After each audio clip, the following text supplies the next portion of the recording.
Update ng Messenger kaibigan kung saan hindi mabuksan ang iyong account kahit ilagin pa nila ito sa ibang device.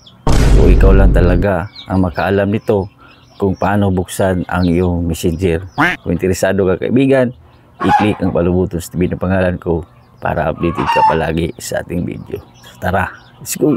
Open mo lang ang iyong Messenger kaibigan, itap itong tatlong line sa ibaba, tap itong settings, scroll up, tap itong privacy and safety, then protect your account, itap, then itap itong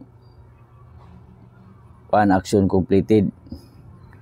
Maglagay tayo ng bagong account, okay? Itong add new contact,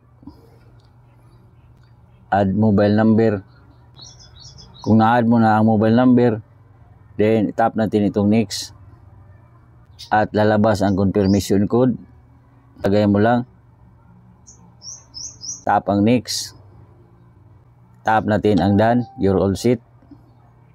So congrats kaibigan, ikaw lang ang magkalagin sa iyong account kasi nga ang number na ginagamit ay sa iyo lamang. Huwag kalimutang i-share ang ating videos, tandaan ang kalaman ni kayamanan. God bless po sa ating lahat.